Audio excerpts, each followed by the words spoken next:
त्यानंतर वळूयात पुढल्या बातमीकडे। बीडमध्ये प्रियकरासाठी आईनं 2 चिमुरड्यांना बसमध्ये सोडलं। पंढरपूर छत्रपती संभाजीनगर बसमध्ये बेवारस सोडल्याची ही धक्कादायक घटना घडली आहे। या मुलांना आई वडील नाहीत तर यांना त्यांच्या आजोबांकडे सोडा अशी चिठ्ठी मुलांच्या खिशात आढळली। आजोबांचा मात्र मुलांना स्वीकारण्यास नकार आहे। आजोबांकडून सुनेनं नेलेली स्कूटी आणि रोख रकमेची विचारपूस करण्यात आली।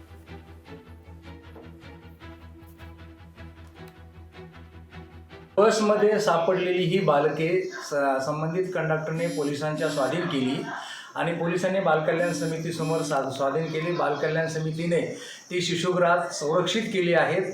माझी विनंती लोकांना अशी आहे की जर तुम्ही संकटात असाल तर बालकांनाही संकटात टाकू नका, त्यांना सुरक्षित ठिकाणी ठेवा।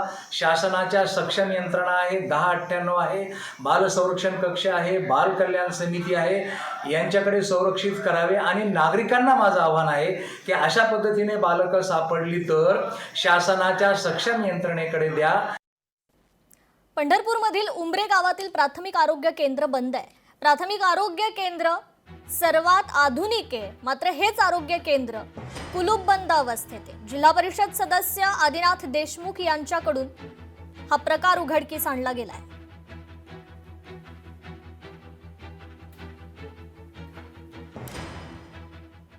तर वर्ध्याच्या आष्टीमध्ये फार्मसी कॉलेजमध्ये एक प्रकार घडलाय। सीईटी परीक्षेची वेळ होऊनही केंद्रावर गोंधळ निर्माण झाला। मुख्य प्रवेशद्वार न उघडल्यानं परीक्षा केंद्रावर मोठा गोंधळ निर्माण झाला। परीक्षा केंद्रावर विद्यार्थी, पालक आणि नातेवाईकांचा संताप पाहायला मिळाला।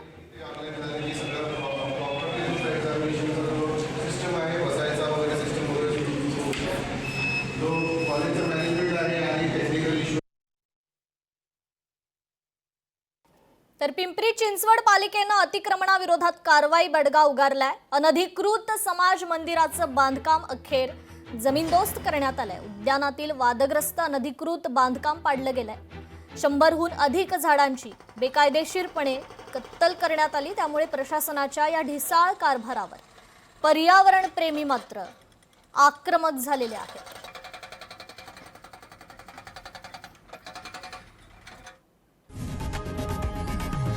लोकशाही मराठी ऐका, पहा, जागरूक रहा।